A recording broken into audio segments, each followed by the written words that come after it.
We have two very exciting acts for you in this second half. We have an amazing comedian, one of the finest in the country. We have Nazim Hussain here, and I've had the pleasure of working with that man a lot. You're going to absolutely love him. But up first, we have a very exciting act. There was a audition process of sorts to kind of win the chance to do 5 minutes of comedy here for you guys. So that's what Dave was before, and our next act, I believe this is the first gig in front of a big crowd. Is that right? In front of a crowd. Woo! As you can tell, it was a pretty tough audition process. You have a gig in front of anyone? No, you're in. So this is lovely. You guys are lovely, right? This is really exciting, and you just need to be warm, supportive, and we'll have a lot of fun. Ladies and gentlemen, she's lovely, and it's just going to be really fun. You know what to do. Please clap your hands together. Please welcome to the stage, Naomi here.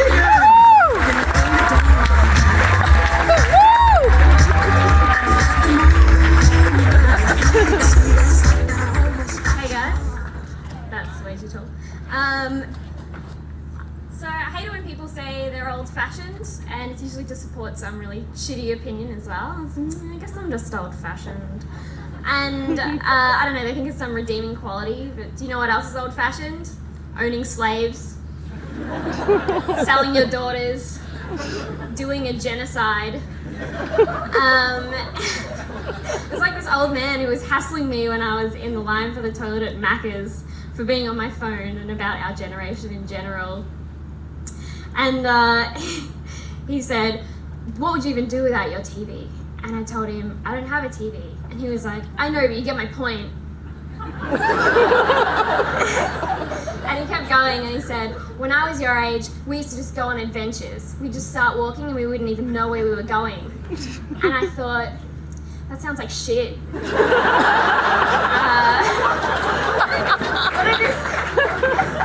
What did he want me to say? Like, "You're right, old man. When we're done here, let's get our cheeseburgers to go, throw our phones in the river and hit the road. Can't wait to get to Craigieburn."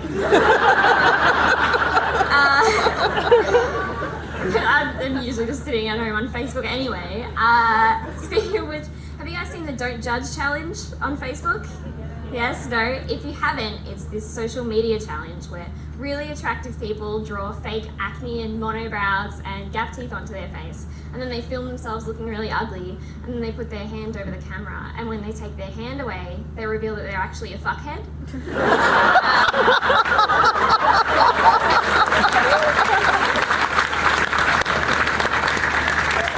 And so they're looking really hot and whatever, and I don't know, it's called the Don't Judge challenge, so I guess the message is, don't judge someone based on what they look like, because they could actually be really hot and have just drawn all over their face. Now, I don't want to bring the mood down too much, but I did want to talk about something a bit serious. It's just this community that I stumbled across online. They call themselves Nice Guys, and this is the guy in the movie who's a bit nerdy, and he's best friends with a beautiful girl, and that girl always ends up with some buff dude at the end who's usually a douchebag, and they always get the short end of the stick. And I just thought someone should tell their story because they are nice guys. That's what they call themselves. So I just thought I'd read out. These are real quotes, and I just think they're really sweet. So I just thought I'd read some out. "Hey you, remember me? I'm the nice guy you skipped over to date the asshole. How'd that work out for you?" That's nice. "Put out or get out. That's what I say to girls who friend zone me." "I would have treated you with the respect you deserve, but instead you had to go off and be a dirty slut."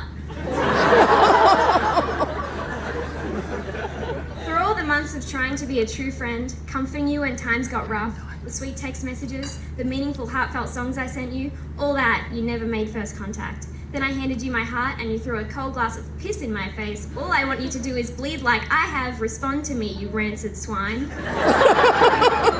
Nice guys never get the girl. So they're terrible people, but I shouldn't judge because I am also a terrible person. I know this because I've never met anyone else who's vindictively donated to charity. There's this girl I have on Facebook and I hate her for no reason other than that she pouts weird in photos and it gets to me. And she was doing Live Below the Line and she was asking people to donate, and she said that if people donated on a particular day then she'd donate the same amount. And so I waited until this particular day, and then I donated a large sum of money purely so she'd be out of pocket.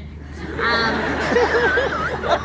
it worked. She donated the money, and then she wrote this really long paragraph on Facebook about how much of an amazing person I am and how generous I am, and even though we don't know each other, I've donated to this charity, and the world will be a better place if there were more people like me. So I got it.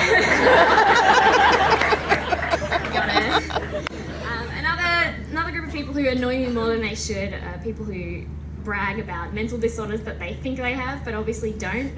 I've just seen this. You'll be at someone's house and like at a party, and someone will be like, "Oh my god, Rachel, I am so sorry, but this picture frame is crooked and I'm so OCD, I have to fix it, I'm so sorry." And I really want to see someone who actually has OCD have that conversation and just be like, "Oh my god, Rachel, I'm so sorry, but I have to flick this light switch on and off 28 times in a row exactly, or my family might die. I'm so sorry, I'm so OCD." Auntie Soph and her friend Soph is just like, "Oh my god, Rachel, you have no idea. I stayed at her house last week, and literally every 5 minutes for 3 hours straight, she got out of bed to measure the width of the tiles on her bathroom floor. She's so OCD. She's so quirky." Okay, guys, that's it from me. I'd like to bring on your main act now.